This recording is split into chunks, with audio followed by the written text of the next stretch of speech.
Então vamos dar sequência.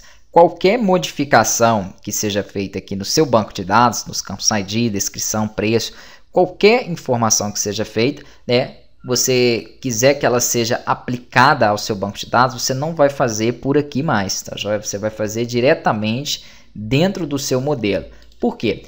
Toda vez que eu iniciar esse meu sistema e ele não tiver esse banco de dados criado, né, pela primeira vez ele vai rodar o context aqui e vai gerar esse banco de dados para mim.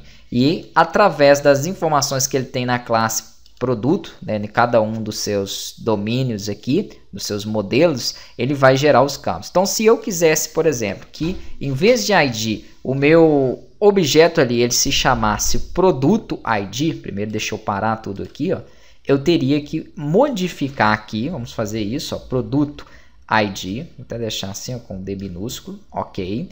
E feito isso, eu tenho que excluir a minha base de dados, independente de onde ela esteja, tá joia? Se já está hospedado, se não está, se está aqui ainda dentro do SQL. Você vai abrir o seu banco de dados, vou vir com o botão direito, excluir, deixa ele apagar aqui, ó. Ao excluir esse banco de dados, né, quando você rodar o seu sistema novamente, ele vai recriar ele com as classes ali, as tabelas, né, as informações que estiverem dentro dos modelos. Então vai funcionar perfeitamente, né, e aquela alteração vai ser aplicada. Então nós não vamos alterar mais aqui. Se você altera aqui, somente nessa instância ele vai funcionar. Depois, quando eu executar ele de novo, aqui ele vai falar, né, que é porque tem conexões existentes, por isso que ele não fechou. Eu vou marcar essa opção, fechar conexões existentes, vou dar OK para ele excluir, para ele conseguir excluir o banco de dados. Ó, perfeito. Então, voltando a explicar aquilo, né, se eu mudo direto aqui, eu posso continuar testando o meu sistema, ok, ele vai funcionar. Né? Daria muito erro também, porque vai ter algumas classes ali que usam desse registro, né, desse ID, desse nome do campo, então assim, pode dar alguns problemas, mas tecnicamente, dependendo do que você mudar, ele vai funcionar aqui. Quando você instalar em outro sistema com essa configuração, ele dá pau. Por quê? Porque ele vai procurar um campo chamado ID, não mais produto ID, porque essa informação, né, ela não estaria aqui, ó. Ela estaria somente na instância onde eu estava utilizando. Então não alterem lá, alterem nas classes aqui, nos módulos, quando você precisar de mudar alguma informação. Ah, eu preciso acrescentar uma outra coluna, eu vou acrescentar aqui, como eu falei no início, e não lá dentro do meu banco de dados. Deixa eu rodar aqui novamente. Nessa compilação, então, ele vai gerar novamente o meu banco de dados, né? E aí ele vai funcionar. Quando eu abrir ele lá dentro do SQL Server, em vez de estar ID, ele tem que estar produto ID. Se eu fosse acrescentar mais uma informação ali, mais uma coluna, seria dessa mesma forma, fazendo no arquivo model e não fazendo aqui, né, no banco de dados ou no editor que eu tenho aqui. Deixa ele finalizar lá, a gente atualiza aqui para poder verificar.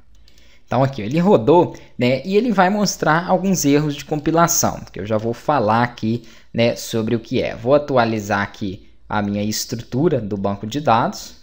Vamos aguardar aqui, com o botão direito também você consegue atualizar ela.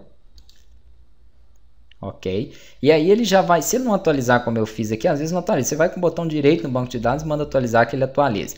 Tendo feito isso, ele vai aparecer aqui a nossa nova tabela, e essa nova tabela, ela vai estar aqui, então a DBE produto, ih, tem um E ali nela que eu já não gostei, não sei porque que ele colocou esse nome aqui, vou verificar lá se eu errei. Mas o importante aqui é que ele já colocou o produto ID, então ele trocou aí, e já colocou a configuração para mim ali de forma correta. Então ele gerou para mim esse objeto, né, de produto com os campos ali, né, já definidos. Perfeito. Tendo feito isso aí, né, vamos aqui verificar dentro da nossa configuração, loja contexto, certo? Aqui o nosso catálogo com o nome loja, tá tudo certinho aqui.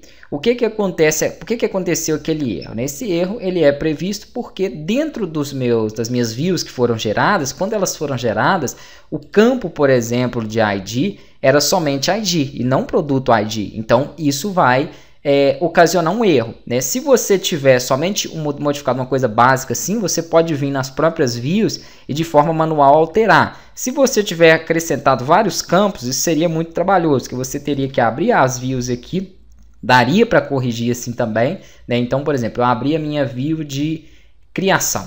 E aí eu tenho mais campos que eu executei lá. Poderia copiar esse bloco de div e colar, modificando as referências. É uma forma de ajustar isso aí. Mas se for muita coisa para modificar, é interessante você recriar a view, tá joia? Já que ele cria todo o código, tudo vem pronto, né? Você recria a view e ele já recria ela de acordo aí com o banco de dados. Eu não vou recriar a view porque não tem necessidade, uma vez que o que nós vamos precisar editar aqui é coisa básica, coisa simples. Ele já me mostra as linhas que estão com erro, né, o nome do arquivo. Então na próxima aula a gente vai fazer esse ajuste, né, para poder fazer ele rodar perfeitamente.